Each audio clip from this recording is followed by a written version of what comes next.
What's up, good people? Mark Holmes here, and as always, I want to thank you all for watching, commenting, subscribing, and being part of the Joe Boo Sports Report. Without you guys, as well as you ladies, you know that this literally does not work.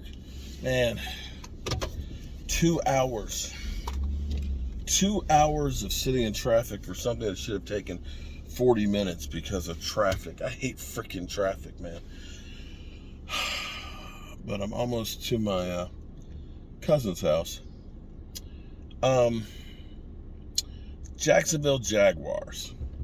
You guys remember when we were looking for a new coach and a lot of people wanted Urban Meyer?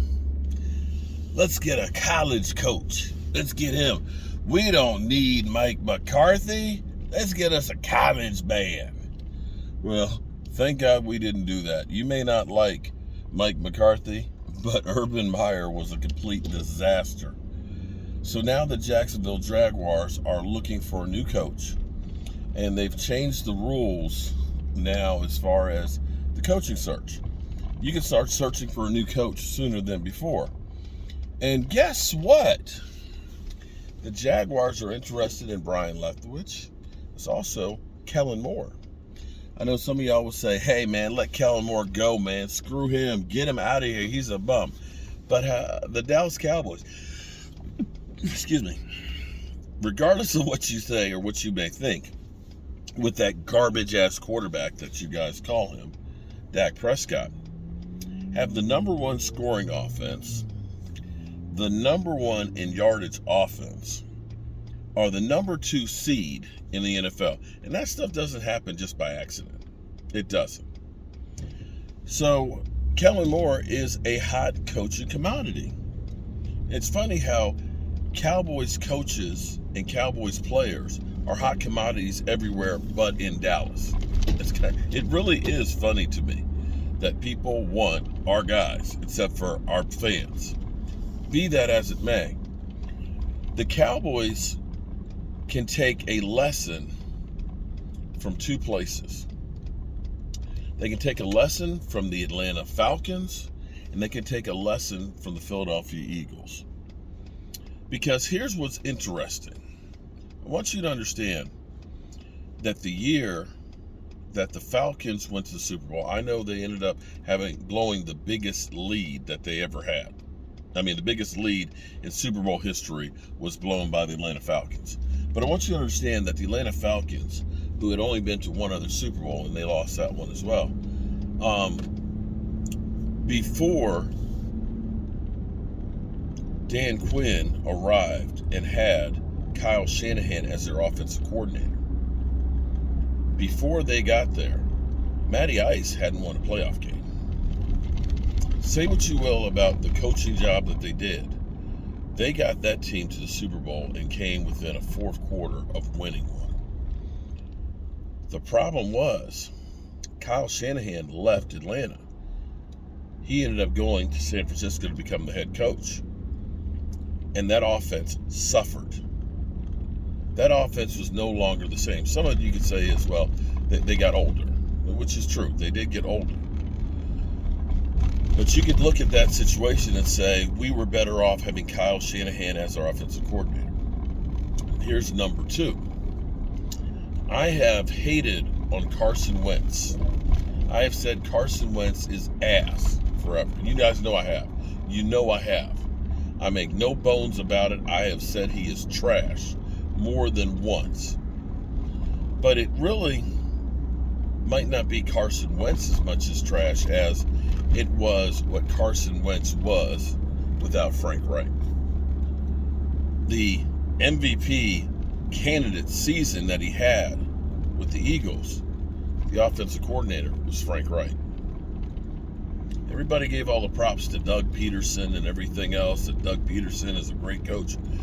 But from the time Frank Reich left and went to Indianapolis, you could see how Carson Wentz just went completely lost and out of control and became that ass quarterback.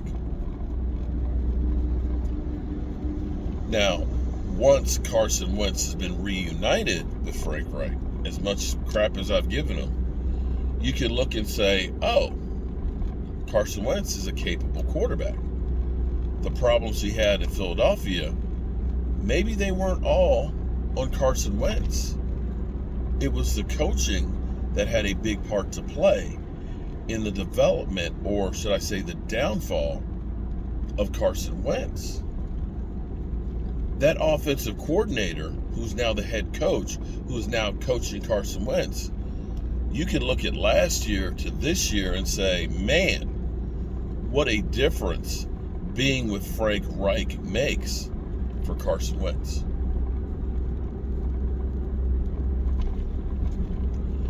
So, enter the Dallas Cowboys, who have two guys that I wouldn't be surprised are hot commodities for head coaching. Dan Quinn, you know how I love Dan Quinn. Dan Quinn, who's turned the defense around completely. And then, of course, what the heck are they building here? It's like they're building a city out of containers. There's literally like green space, okay. Green space storage. It's like shipping containers. It's like a couple hundred of them that they're stacked up on top of each other. Anyway, you can look at the relationship between Kellen Moore and Dak Prescott, and you may not have that same dynamic with somebody else. You could end up having a Carson Wentz situation with somebody else that comes in with stupid ideas. You can look at, say, the difference between Mike Nolan and Dan Quinn.